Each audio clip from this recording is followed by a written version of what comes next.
tatta dhim tatakita dhim tadhim tattam. Hello there, welcome to my channel. My name is Padma, and on this channel I share with you the practice and philosophy of body-led spiritual traditions which are inspired by goddess-led traditions from my culture, which is India. And today I'm going to share with you some reflections on a question that has surfaced several times this week in my practice with women, especially in my individual program. And this is the question about the fear of the unknown. Of course, we live in times in the macrocosm where a lot of things are up in the air at the moment. Many of the things that we assumed to be absolute are falling away, and we're not quite sure what is coming in the place of these things that are falling away. There is a lot of uncertainty, and there is this real desire and urge in us to know. We want to know what's the future going to look like. And of course, this is difficult at all times, but I think at least perhaps some years ago, we could have more confidence in a certain vision about the future. And we are living in these times where some of those assumptions are not as solid as they seemed at one time. And there is this yearning to have a solution, to have an ending, to have an answer.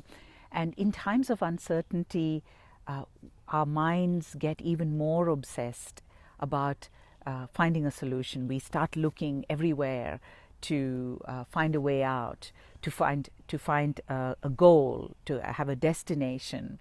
And sometimes we think that there is no intelligence at all in what we see as this chaos, this time of uncertainty, and the time where things are not so clear. And this technology of body-led practice, the body-led spirituality, is exactly made for these kind of times, because it is a technology that really allows us to be in, to move, and to navigate times where the multidimensional truth about reality actually emerges. And that is that reality at all times is really, at its core, it is unknowable. And that there is an intelligence of reality that really unravels and emerges when we can let go of this roadmap and the templates, and this, one of the templates being that everything is about a goal and everything is about a solution, and that there is really nothing to be gained by just being in the flow of things, and that there is a value in movement, and it's much better than the paralysis of waiting for this answer or solution. Some of the women that I work with in my program have expressed to me their fear of the unknown. What happens if their perception changes through the practice?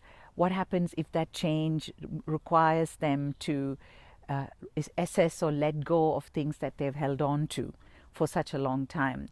It might be spiritual practices or philosophies that that they have been practicing for many years, and that offers them a certain comfort and offers them a space of the known.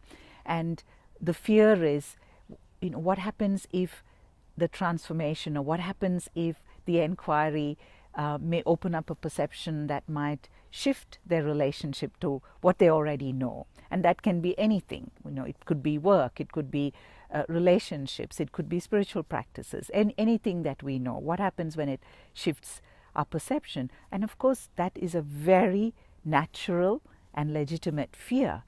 We all want to have things that we know. We want to hang on to things that the known gives us comfort. And it's always challenging to step into the unknown, to face times where we are in, like we are now, in this moment where there is a lot of things that we don't know. It's absolutely natural to feel afraid, to feel the fear, to feel discomfort, to feel uncertainty. And so it's a very legitimate question. And the practices like these body-led traditions absolutely recognize this fear.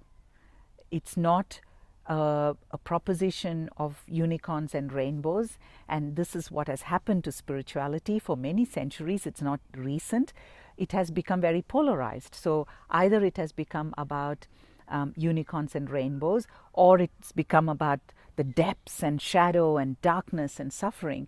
But it may be that it's neither one nor the other, and that there is an intelligence which doesn't have to go into these dualities. So it doesn't have to be all or nothing. And this is what I see in the women that I practice with. For example, one of the women I practiced with shared with me that for her, what emerged, the revelations that emerged through the practice, didn't really mean a material change in her life. So it's not like she changed her job or she moved cities, but it really shifted things for her within her. It shifted her perception. So it's not even that she particularly changed her spiritual practices that she was already doing, but her relationship with the practice, how she approached the practice, and in some cases it was deepening in the practice.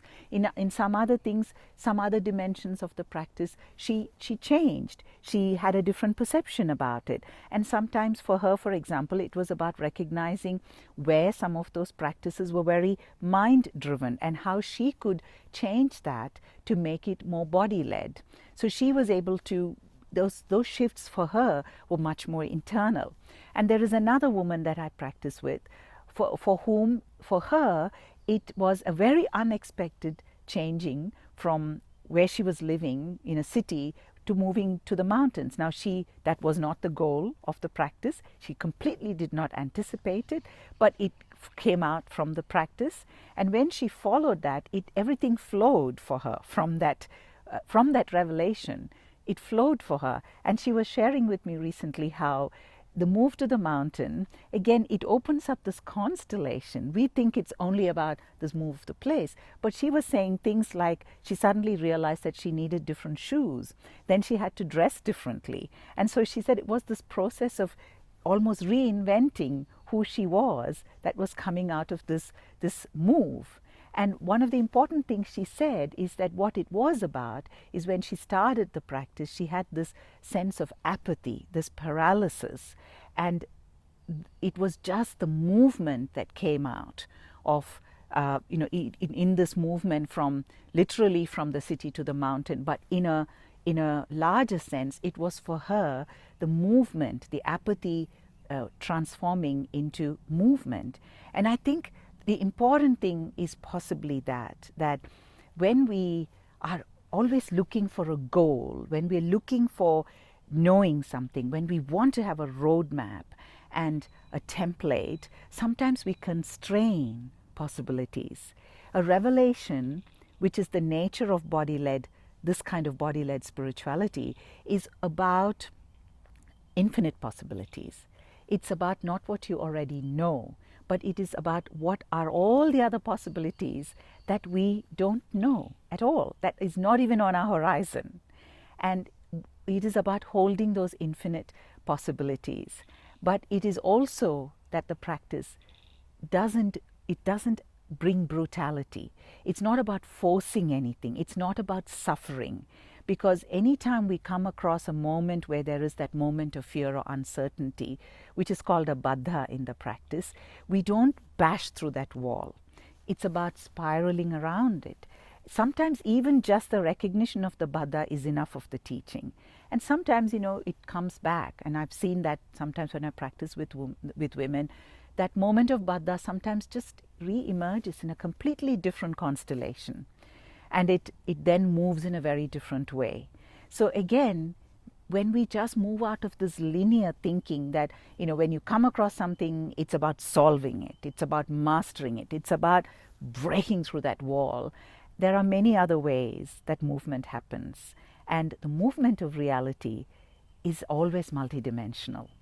We apply a linear lens to it, which can work at times, but sometimes when reality is there for us in its multidimensional complexity, as it is in these times, sometimes those very simple paradigms don't work anymore or don't offer us the best movement and the best enlivening. And so that is the invitation to then be able to hold, to trust that the divine is multidimensional, and there is the possibility of an intelligence in the revelation that is multidimensional, and which is not about an all or nothing situation. So I do hope that these reflections offer for you, even if you are in the practice or not, a way of just moving in these times.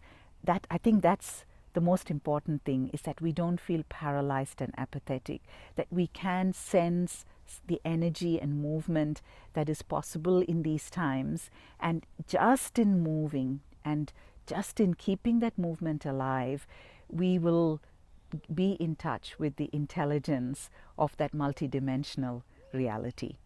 Thank you so much for joining me. I hope that you have a wonderful week, and I look forward to seeing you again next week.